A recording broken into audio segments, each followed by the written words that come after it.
All right, buckle up, everybody, because we are going way back in time today, like way back. We're talking about the 400 years between the Old and New Testaments, what scholars call the intertestamental period. It's a bit of a hidden chapter. Yeah. But it's absolutely packed with political drama, and you see beliefs evolving, and the whole time, the Jewish people are waiting for the promised Messiah. It's like a 400-year-long build-up to the New Testament. We're using some really cool stuff from the Roots of Faith curriculum to guide our deep dive today, especially a lesson called 400 Years of Anticipation. I mean, just try to imagine waiting centuries for something you desperately long for. It kind of boggles the mind, doesn't it? Yeah, it makes you think, how would that kind of waiting, that kind of anticipation shape an entire culture? Totally. It would shape everything. Oh. Okay, so let's set the stage here. We got to start with a scene straight out of Daniel the prophet, the one with the Nebuchadnezzar's dream, the one with the giant statue made of all these different metals. Oh, yeah. Each metal stands for a different world empire, right? Exactly. And what blows my mind is how accurate Daniel's interpretation is. Like, he predicts the rise and fall of empires, Babylon, Persia, Greece, Rome, all of them way before they even happen. Yeah. It really makes you think about how wild prophecy can be, doesn't it? Seriously. And to me, it sets up this huge tension, right? Because the stone that finally smashes the statue that symbolizes God's kingdom coming, it doesn't show up right away. Right. There's this gap. So that gap, that's where our deep dive starts. It's this waiting period for God's kingdom to, finally arrive. And it's not just sitting around twiddling their thumbs. You got to imagine, the Jewish people have just come back from exile in Babylon. They're rebuilding their lives, their temple in Jerusalem, and boom, they're stuck under the rule of one empire after another. Talk about a wild ride. You've got the Persians first. They were actually pretty decent, all things considered. They even let the Jews rebuild their temple. Yeah, relatively speaking, they were tolerant rulers. But then Alexander the Great shows up, and suddenly Greek culture is everywhere. Yep, and that sets the stage for the Romans to come marching in. And they brought a whole new set of challenges. Remember Antiochus Epiphanes, the Seleucid king, the one who went and desecrated the Jewish temple, even sacrificed a pig on the altar. Oh, yeah. Talk about a deliberate provocation. It feels like he was trying to start a fight. Well, it definitely worked. Yeah. The Maccabees, that family of priests, they led a whole rebellion to get religious freedom back, and they won.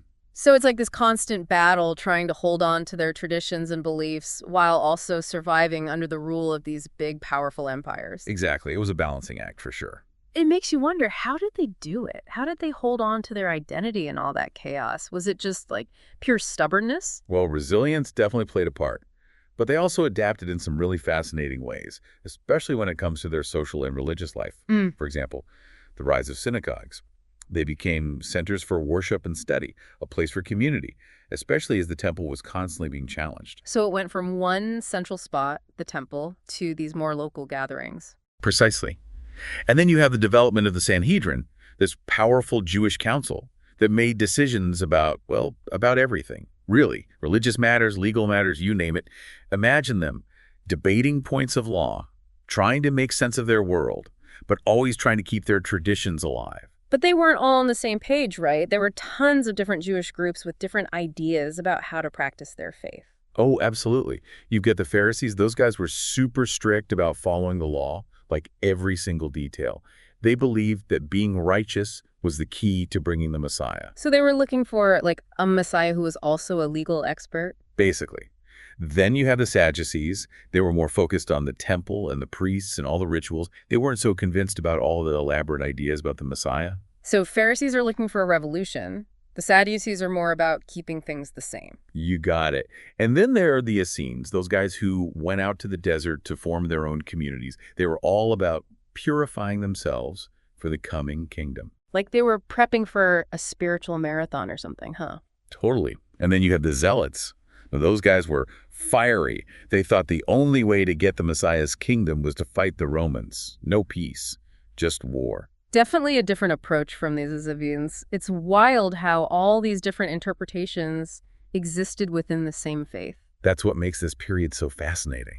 And you can really see how these different expectations would shape how people reacted to Jesus later on. Right, because they were all looking for a Messiah, but what that actually meant, well, that was up for debate. Exactly. And we'll dive into that next time, how these different groups understood the messianic prophecies and how their hopes shaped the world that Jesus was born into. All right, so we're back, still time traveling through this fascinating intertestamental period. Last time, we left off with all these different Jewish groups, each with their own picture of what the Messiah would be like. Kind of like trying to predict the next big thing in, I don't know, smartphones or something, right? Yeah, I get that. Everyone's got their own theories, but they're all looking ahead to this future that's going to change everything. Totally. So let's unpack those messianic expectations, shall we? Where do we even start with all this? Well, first, we got to remember that the Jewish people have been living with these prophecies for centuries. Books like Isaiah, Daniel, they came to these vivid pictures of a future king who would restore Israel to its former glory. The problem is, the details were a little fuzzy. So it wasn't like a clear-cut job description for the Messiah. Nope, not exactly. Some people imagined a warrior king who would kick out the Romans. Others pictured a spiritual leader who'd bring peace and righteousness. And those different groups we talk about, Pharisees, Sadducees, Essenes, they all had their own ideas about what it would look like. Okay, so let's dig into those different ideas a bit. What were some of the biggest differences in their messianic expectations? Well, the Pharisees, for example, were all about following the law down to the letter. They thought that being totally righteous would speed up the Messiah's arrival. I imagine they were expecting a leader who'd be like super strict about the Torah and create a kingdom based entirely on God's law. So they wanted a Messiah who was a bit of a legal scholar, maybe even a judge. You could say that. Right. Now, compare that to the Sadducees. They were all about the temple rituals, the priests, all that stuff. And they weren't as into all the fancy ideas about the Messiah. They probably thought the future would be more about keeping things the same, with the temple at the center of everything. Interesting. So Pharisees want a revolution, Sadducees want to keep things traditional. Pretty much. And then you got the Essenes, those folks who went out to the desert to create their own communities. They thought purifying themselves was the best way to prepare for the coming kingdom. For them, the Messiah was less about politics and more about a spiritual makeover. Like they were getting ready for some kind of cosmic cleanse. Yeah, exactly. And then, of course, you've got the Zealots. Those guys were ready to fight for their freedom and usher in the Messianic age, like right now. A very different approach from the Essenes. It's amazing how such diverse interpretations could all exist within the same faith. It really shows how complex this period was.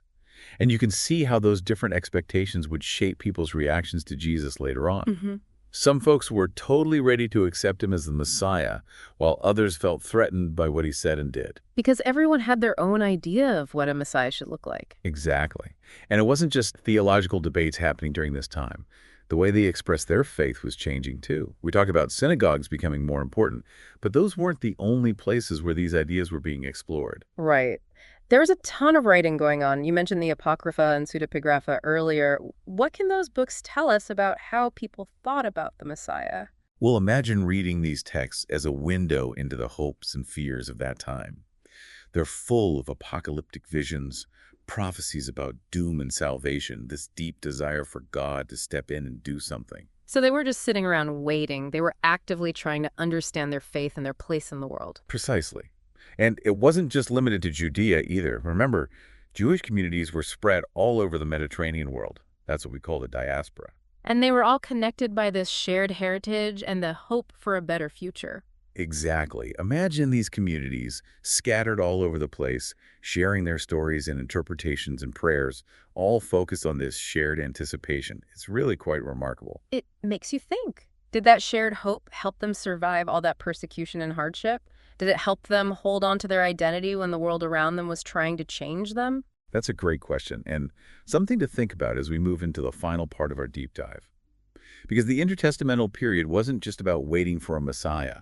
It was about shaping the world that he would be born into. And what happened then still affects us today.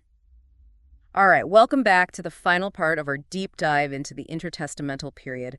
We've covered a lot of ground political upheavals, debates about the Messiah, all sorts of fascinating beliefs. Yeah, we've been like historical detectives trying to put all the pieces together to understand this often forgotten but crucial chapter in history. Exactly. So as we reach the edge of the New Testament, what are some of the key takeaways, the lasting effects of this period? Well, the biggest thing to remember is that this wasn't just a passive waiting game. The intertestamental period actively shaped the religious and cultural landscape. Imagine it like prepping the soil for a garden. Everything that happened during this time enriched the ground where the seeds of Christianity would eventually be planted. Okay, I like that analogy. So what were some of the ways that this soil was being prepped? The most important one, I think, is that it created this incredibly strong messianic expectation. By the time Jesus arrived, the Jewish people were, well, they were ready for a deliverer. But as we discussed earlier, they had all sorts of different ideas about what that Messiah would be like. Right, some wanted a warrior king, others a spiritual leader. Some even thought they had to fight to bring about the messianic age themselves. Yeah. So how did this affect how people reacted to Jesus? It was like a powder keg just waiting for a spark. Some folks, they saw Jesus healing people, challenging the religious leaders, and talking about God's kingdom, and they were convinced he was the Messiah they'd been waiting for. But not everyone was convinced. Right? Or absolutely not. Some people, their idea of the Messiah was someone who would overthrow the Romans, not someone who talked about love and forgiveness. So this variety of messianic expectations actually caused people to both accept and reject Jesus. Exactly. And that tension is something you see throughout the Gospels. It's super interesting to see how those who accepted Jesus interpreted what he did through the lens of their own messianic hopes. It's like they were trying to make him fit into the box they'd already created. Yeah, kind of. And we see that happening in the debates about his authority, his miracles, and even his crucifixion. Speaking of the crucifixion, something else that comes out of this period is the rise of synagogues. Didn't those play a key role in early Christianity too? For sure. As the temple's importance was being challenged, those local communities, those synagogues, became super vital for Jewish life. And then when Christianity started, the synagogues became natural meeting places for those early believers. So even though Christianity and Judaism eventually went their separate ways, Christianity actually got its start in these established Jewish spaces. That's right. It reminds us that religious movements don't just appear out of nowhere. They develop within a specific time and place, a context. And the intertestamental period provided that context for early Christianity. It's like a bridge between two worlds. Perfect analogy. And that bridge wasn't just made of religious ideas. Don't forget the influence of Greek language and culture, what we call the Hellenization of the Jewish world. Right. We talked about the Septuagint earlier, that Greek translation of the Hebrew Bible. How did that end up shaping Christianity? Well, just think about it. The Septuagint made those Jewish scriptures available to way more people, people who didn't speak Hebrew.